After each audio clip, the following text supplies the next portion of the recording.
নমস্কার বন্ধুরা, আমি সৌরভ আর আপনারা শুনছেন অদ্ভুত হলেও সত্যি। আজকের গল্প শিকার কাহিনী থেকে নেওয়া সৌন্দর্য শিকার, লেখক জগমোহন মুখোপাধ্যায়।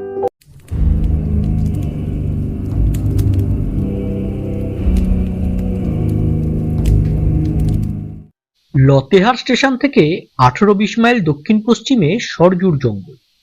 সেখানে থাকাকালীন একদিন বিকেলে কিছু খাবার পাখি মারবার জন্য বেরোলাম। আমার হাতে .22 রাইফেলটা। পাখি মারবার জন্য শটগান ছুড়লে অন্য জানোয়াররা আর সেই শব্দে জঙ্গলের ত্রিসীমানায় থাকে না। সেই কারণে বড় রকমের শিকার করতে গেলেও খাবার পাখি মারবার জন্য .22 রাইফেলটা সবসময় সঙ্গে থাকে।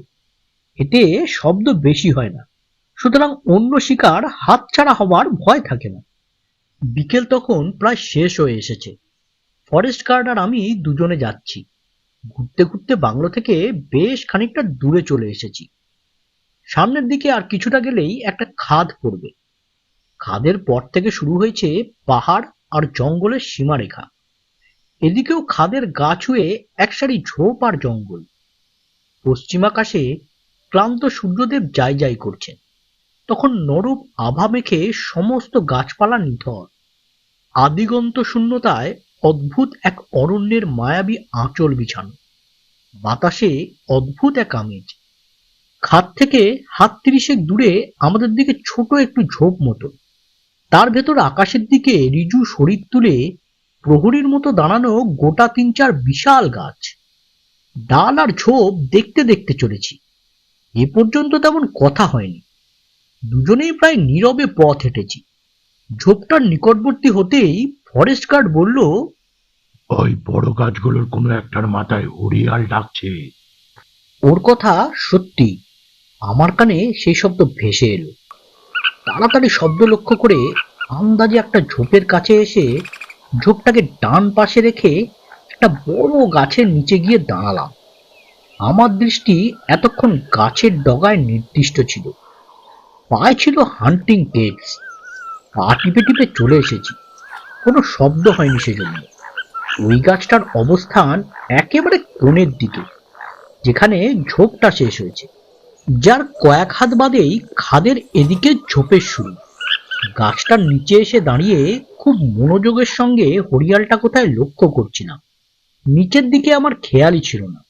হঠাৎ চোখ দুটো নামিয়ে তাকাতেই দেখলাম খাদের ঝোপটার পাশে একটা চিতাবাঘ নির্লিপ্ত প্রশান্তিতে শুয়ে বেলা শেষের রোদ পোহাচ্ছে। শীতকালে বনের সব পশুরাই বেরিয়ে এসে সকালে রোদ পুইয়ে আবার জঙ্গলের গভীরে আশ্রয় নেয়। পুনরায় বিকেলে অস্তগামী সূর্যের শেষ তাপ নিতে বেরিয়ে আসে।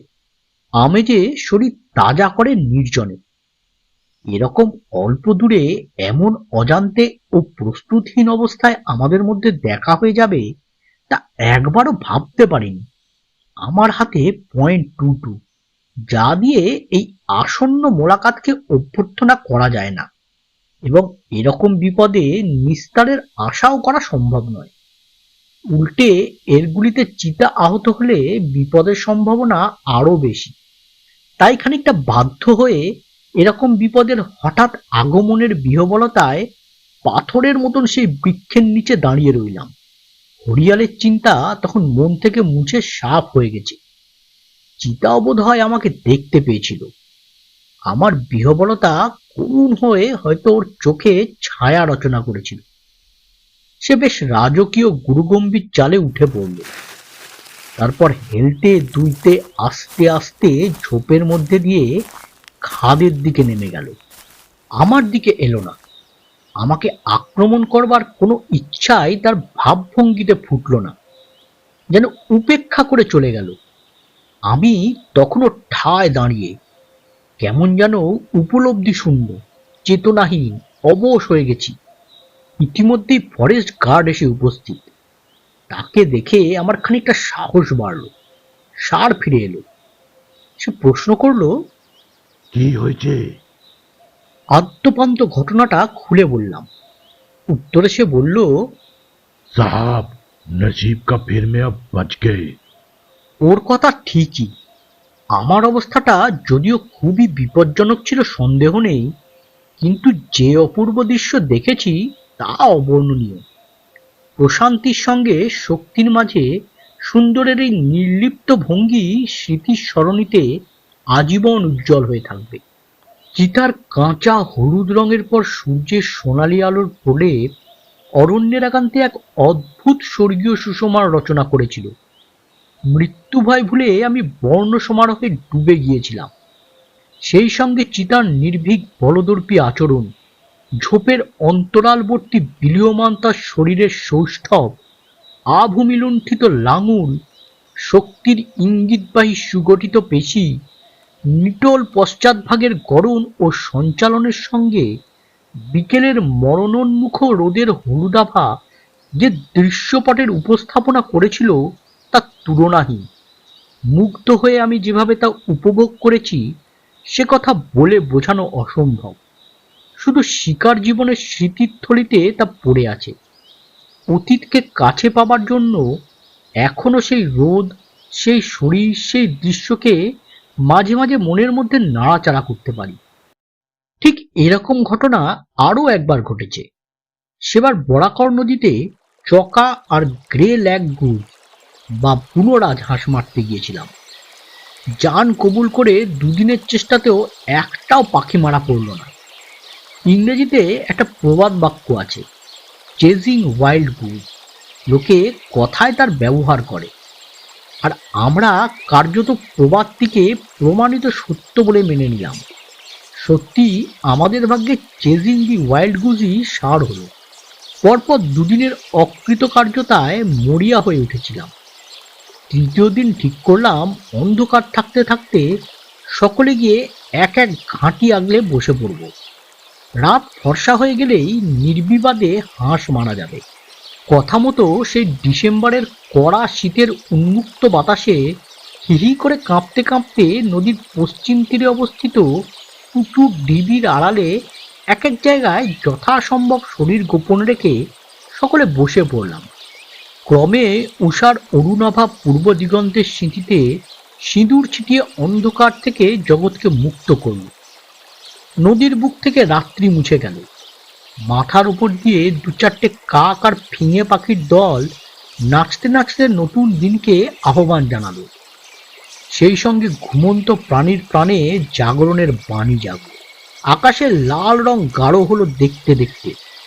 সূর্যদেব তমসাবৃত পশ্চাৎপট থেকে সামনে এসে সহাস্য মুখে দাঁড়ালেন। তাঁর শরীরের সুবর্ণ কান্তিতে উজ্জ্বল হয়ে উঠল দিক বিদিক। তখন সবে সূর্যের সেই প্রথম আলোর রেশ এসে পড়েছিল নদীর এপারের উঁচু ঢিপিগুলোর মাথায়, গাছের চূড়োয়। স্বর্ণালী আলোর ঝিকিমিকি গাছের মাথায় নেশায় বুঁদ হয়ে যাওয়া মানুষের মতো তাকিয়েছিলাম। যদিও বন্দুক হাতে শিকারীর পোশাকের সঙ্গে এই ভাবুলতা নিজের কাছেই বেখাপ্পা লাগছিল, তবুও এমন নদীর তীরে শীতের কুয়াশা মাখা ভোর গাছের মাথায় রঙের মাখামাখি নির্জন শূন্যতার একাকিত্ব সমস্ত পারিপার্শ্বিকের মুগ্ধ করা ভিড় থেকে মনকে একাগ্র আয়ত্তে আনতে পারছিলাম না। বিমোহিত হয়ে বিস্মিতভাবে চেতনার নয়ন মেলে ভুলেছিলাম নির্দিষ্ট কর্ম থেকে। এমন সময় সহসা সামান্য দূরে শিয়ালের ডাকের মতো আওয়াজ হলো। আওয়াজটা কানে যেতেই দেহকে যথাসম্ভব গোপন করে ধীরে ধীরে শব্দ লক্ষ্য করে মাথা তুললাম। 30-40 হাত দূরে চোখে পড়তেই দৃষ্টি স্থির হয়ে গেল। দেখলাম একটা ঢিবির ওপর সদ্য দৃশ্যমান সূর্যের দিকে তাকিয়ে প্রমাণ সাইজের একটা নেকড়ে বাঘ মাঝে মাঝে তার মুখটা সামান্য আকাশের দিকে উঁচু করে ডাকছে। সেও যেন এই বর্ণালী শোভাকে আপন অন্তরে অনুভব করে প্রথম আলোকে স্বাগত জানাচ্ছে। এরকম ডাককে ইংরেজিতে ইয়েল্প করা বলা হয়। তার শরীরেও সোনা আলো এসে লেগেছে। একটা উঁচু ঢিবির ওপর নিশ্চিন্ত একটি পশুর প্রত্যুষের আমেজ, সঙ্গে এখানকার এই অনবদ্য দৃশ্যের সোনালি সবুজ ঘন নীল রঙের অপূর্ব চোখ। দেখতে দেখতে মনে হলো কোনো বিশ্ববিখ্যাত শিল্পীর হাতে তৈরি ল্যান্ডস্কেপ দেখছি। আমি নিজে সেই ছবির গভীরে উপনীত হয়ে হারিয়ে গিয়েছি। অবশ্য সত্যিই অপূর্ব। এই ছবির শিল্পী সর্বশক্তিমান ঈশ্বর ছাড়া অন্যের ক্ষমতার বাইরে এই ছবি রচনা। স্বর্গের তিল তিল বর্ণকে ইচ্ছে মতো তুলির আঁচড়ে ফুটিয়ে যেখানে যেমনটি দরকার তেমনি ভাবে সাজিয়ে কি গভীর পরিপূর্ণতার সৃষ্টি করেছেন তিনি। অদৃষ্টের এমন শোভা না দেখতে পারলে বলে তা বোঝানো আমার মতো ক্ষুদ্র মানুষের সাধ্যাতি। তাছাড়া আমি শিকারী, আমার কাছে উপভোগ্য করে তোলবার মতো রং মিশিয়ে এঁকে দেখানোর মতো শক্তি অনায়াত্ত। শুধু সেই দৃশ্যের সামনে মুখ হয়ে নিথর নিষ্কম্প কিছু সময় তাকিয়ে রইলাম। বোধহয় 5 কি 6 মিনিট। মনে হলো যেন অনাদিকালের স্বাদ অনুভব করছি চোখে মনে। এই সময়টুকুর মধ্যে মাথার উপর দিয়ে হয়তো কত চখার চোখি, কত বনহংসী তাদের ডানায় আনন্দের গান বেঁধে নিয়ে গেল, আমার একবারও সে কথা মনে পড়ল না। অথবা একজন শিকারী হিসাবে ফাঁকায় এমন আচমকা সুযোগ পেয়ে একবারও মনে হলো না নেকড়েটাকে মেরে ফেলি। শুধু অভিভূত হয়ে নিজেকে এই দৃশ্যের হাতে সমর্পণই যেন আমার একমাত্র কর্তব্য। নেকড়েটা ঢিবির ওপর থেকে নেমে মিলিয়ে গেল। সঙ্গে সঙ্গে আমার চমক ভাঙল। তখনও লক্ষ্য করছি পরবর্তী ঢিবির ওপর উঠে সে আর একবার সূর্যকে দেখল। তারপর ধীরে ধীরে তীরবর্তী জঙ্গলের সবুজের মধ্যে অদৃশ্য হল। নেকড়ে মিলিয়ে যেতেই অনুভূতি থেকে স্বর্গস্বাদ মুছে গেল। আমার শিকারী রূপ হঠাৎ আত্মপ্রকাশ করল। আমি সঙ্গে সঙ্গে চকা আর গ্রে লাগে মন দিলাম। শিকার খুঁজলাম যথাসাধ্য। হা হতস্মি, ভাগ্য বোধ হয় এ যাত্রা মন্দই ছিল। সেদিনও কোনো পাখিকে গুলিবিদ্ধ করতে পারলাম না। আফসোসের বিষয়, যাত্রাটা চেজিং ওয়াইল্ড গুস প্রবাদ বাক্যটিকে সত্য ঘটিয়ে দিয়ে সমাপ্ত হলো। হতাশ মন নিয়ে ক্লান্ত পায়ে বাংলোয় ফিরে এলাম। কেমন লাগলো বন্ধুরা আজকের এই গল্পটি? ভালো লাগলে এটি লাইক করুন আর শেয়ার করুন সকলের সাথে। আর হ্যাঁ, চ্যানেলটি সাবস্ক্রাইব করতে ভুলবেন না যেন, কারণ প্রতি শনিবার ঠিক দুপুর 1টায় এইরকম গল্প নিয়ে আমি হাজির থাকছি এই চ্যানেলে। তাহলে বেল আইকনটিও টিপে দিন, তাহলে আপনাদের কাছে নোটিফিকেশন পৌঁছে যাবে। তাহলে আজকের মতো নমস্কার।